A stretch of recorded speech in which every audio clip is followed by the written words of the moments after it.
parler d'un sujet très sérieux aujourd'hui, les femmes et les maris de nuit. Donc, j'espère que vous allez bien. Bienvenue sur les guidances ancestrales. Je suis ravie de pouvoir vous retrouver.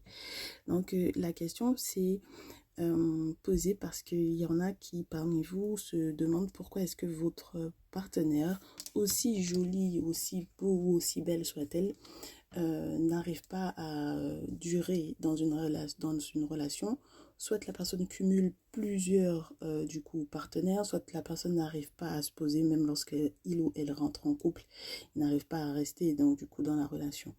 Et puis donc c'est à ce moment-là que va intervenir, c'est pas la carte qui normalement est censée la représenter, hein, représenter les entités qui vous suivent. Les entités qui vous suivent, normalement c'est une autre carte, mais bref, je voulais juste vous montrer, entre guillemets, la représentation de la nuit. Donc c'est ce que certains et certaines appellent les maris et les femmes de nuit.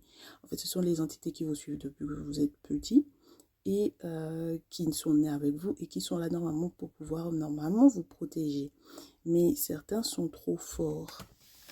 Certains sont trop forts et donc du coup dans vos tirages vous aurez le sentiment que ça peut être représenté par le diable à l'envers, alors qu'en réalité ce n'est pas parce qu'il y a quelqu'un qui lui a fait quoi que ce soit à votre autre ou qui vous a fait à vous-même quoi que ce soit pour que vous puissiez pas rester en relation, c'est parce que vous n'avez pas encore fait les sacrifices qu'il fallait pour pouvoir apaiser en fait ces entités qui vous suivent. Donc, du coup, tout autant que ces sacrifices-là ne seront pas faits, vous ne pourrez pas rester en couple. Vous ne pouvez pas vous mettre avec n'importe qui non plus.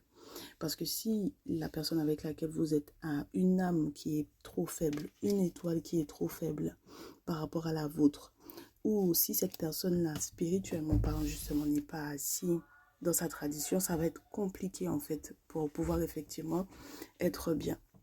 Donc du coup, ce qui va se passer, c'est que il est temps que vous preniez conscience et l'importance des sacrifices parce que ce sont ces sacrifices-là qui vont soit chasser éventuellement ces entités-là qui sont beaucoup trop fortes sur vous, soit les apaiser. Donc les kamites et les kémites là 2.0 qui n'aiment pas parler de sacrifice de sang, je vous dirais que tous les jours, il y a du sang qui est versé dans les guerres, etc. Et c'est au nom soit des religions, soit des pays. Donc, si vos ancêtres, eux, vous ne pouvez pas dire que vous êtes de retour sur la voie des ancêtres et puis vous ne voulez pas faire les sacrifices de sang. Ce sont des entités, c'est eux qui décident comment est-ce qu'on peut les invoquer, comment est-ce qu'on peut leur demander leur aide. Et puis, ce sont des poules, des cabris, des bœufs, c'est pas autre chose.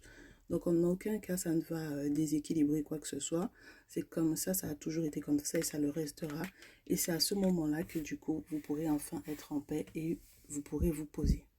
Voilà, quelques informations. On a une suite, hein. Il y a une suite.